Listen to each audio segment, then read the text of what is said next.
Supreme কোর্টে আজ SIR মামলার সওয়ালে মুখ্যমন্ত্রী মমতা বন্দ্যোপাধ্যায় তিনি আরো বলেন নির্বাচন কমিশনের বিরুদ্ধে আদালত অবমাননার অভিযোগ করেন তিনি বলেন এসআইআর নিয়ে সুপ্রিম কোর্টের নির্দেশ মানছে না নির্বাচন কমিশন।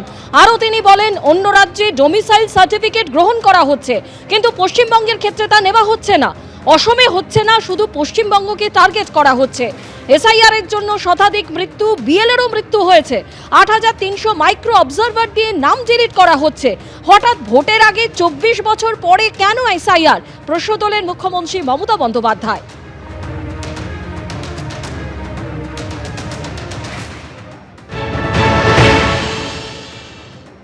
যারা আমাদের বিডিও বা ডেপুটি ম্যাজিস্ট্রেট হয়েছে তাদেরকে ইআরও করা যাবে না, এটা একদম ক্রিস্টাল ক্লিয়ার। আমি আশা করি এর পরের দিন শুনানিতে খুব ভালো জায়গায় ফেঁসেছেন মুখ্যমন্ত্রী। সুপ্রিম কোর্ট বলেছে যে আপনি কম্পিটেন্ট অফিসারকে স্পেয়ার করেছেন, তালিকা দেন। তালিকা সবার কাছে আছে, আমার কাছে আছে। 294 অ্যাসেম্বলি, 294 ইআরও, 225টা ইআরও যারা ইলেকশন কমিশনের গাইডলাইন বা অন্য রাজ্যের গাইডলাইন অনুযায়ী ইআরও হতে পারেন না, ইনারা ইআরও করেছেন। আপনি বলবেন সংখ্যা নেই, আমি বলি 300-র উপরে ডাইরেক্ট WBCS অফিসার রয়েছেন। এখনো 10 জন আইএএস অফিসারকে বসিয়ে রেখেছেন যাদেরকে আপনি এসডিও করতে পারেন। সুপ্রিম কোর্ট অনুভব করেছে যে লজিক্যাল ডিসক্রিপেন্সির নাম করে অত্যাচার হচ্ছে, নোটিশ ইস্যু হয়েছে। এই মাইক্রো অবজারভার কিভাবে অ্যাভয়েড করা যায় তার পথ খোঁজা শুরু হয়েছে এবং নির্বাচন কমিশন আজ কার্যত মমতা বন্দ্যোপাধ্যায় ঝড়ের মুখে লেজে গোবরে হয়েছে। এবং প্রধান বিচারপতি মহামান্য সুপ্রিম কোর্টের তিনি যেভাবে নির্বাচন কমিশনকেও যে পর্যবেক্ষণ এবং নির্দেশ দিয়েছেন তা কার্যত মমতা বন্দ্যোপাধ্যায় এবং তৃণমূল কংগ্রেস বা রাজ্য সরকার যা যা অভিযোগ তুলেছেন সেগুলিতে মান্যতা দিয়েছে সুপ্রিম কোর্ট। এর আগে একবার মান্যতা দিয়েছিল। আজ স্বয়ং মমতা বন্দ্যোপাধ্যায় এইরকম নেত্রী যদি সামনে থেকে দাঁড়িয়ে লিড করেন তাহলে তো প্রতিপক্ষ এমনিতেই প্রথমেই তারা অর্ধেক হেরে শুরু করে। মুখ্যমন্ত্রী মমতা বন্দ্যোপাধ্যায় এসআইআর এর শুনানিতে আরও আজকে সওয়াল করেন যে বিজেপি শাসিত রাজ্য থেকে মাইক্রো অবজারভারদের নিয়ে আসা হয়েছে ভোটারদের নাম ডিলিট করার জন্য। এই নিয়ে নির্বাচন কমিশনের তরফে বলা হয় যে পর্যাপ্ত সাহায্য রাজ্যের তরফে পাওয়া যায়নি, অসহযোগিতা করেছে রাজ্য, তাই বাধ্য হয়ে মাইক্রো অবজারভার নিয়োগ করা হয়েছে।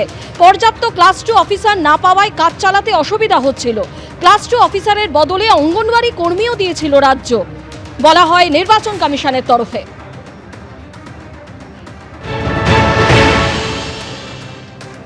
মমতা ব্যানার্জি সুপ্রিম কোর্টে গেছেন নতুন করে নাটক করতে। আজকে যখন আবার নেক্সট ডেট পড়লো সেটা হচ্ছে 9 তারিখে সোমবার, তার আগেই আমাদের এসআইআর যে প্রসেস সেটা শেষ হয়ে যাচ্ছে। সুতরাং আজকে উনি দৌড়ে যে গেলেন সম্পূর্ণ একটা গিমিক, মানুষকে এইটা বোঝানো বা দেখানো যে দেখুন আমি মমতা ব্যানার্জি, আপনাদের জন্য আমি বাড়ির কাপড়ে আমি দৌড়ে দৌড়ে সুপ্রিম কোর্টে যাচ্ছি। উনি দিশেহারা, কারণ উনি জানেন যে ওনার ভোট ব্যাংক এই মৃত voter, duplicate voter, shifted voter, Rohingya মুসলমান, বাংলাদেশি মুসলমান, যাদেরকে দিয়ে এতদিন ভোট করিয়েছেন তাদেরকে কাগজ বানিয়ে দেওয়া হয়েছে, passport, Aadhaar card, ration card, PAN card, voter card আপনার সরকার বানিয়েছে মমতা ব্যানার্জি। বিএসএফ এর উপর দোষ দিলে চলবে না। আর তাদের দিয়ে আপনি 2016, 2019, 2021, 2024 ভোট করিয়েছেন এবং জিতেছেন। আপনি ভেবেছিলেন যে 2026 বোধহয় এইভাবেই আপনি জিতে যাবেন, হবে না। উনি আজকে হাজির হচ্ছেন যে কেসে, এটা যে Mustari Banu versus election commission of India কেসটা চলছে।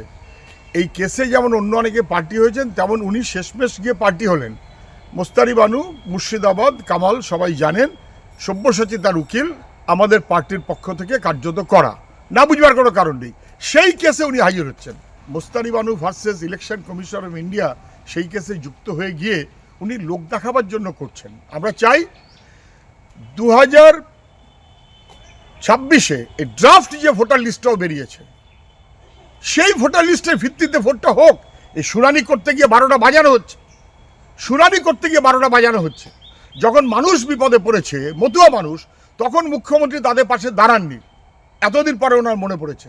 যখন সংখ্যালঘু সম্প্রদায়ের মানুষ তাকে বিপর্যস্ত করা হচ্ছে, তখন উনি তার পাশে দাঁড়িয়ে ওয়াকফ নিয়ে আরএসএস এর কথায় কাজ করেছেন। এখন এটা লোক দেখানোর কাজ মুখ্যমন্ত্রী করছেন। এবিপি আনন্দ, এগিয়ে থাকে, এগিয়ে রাখে।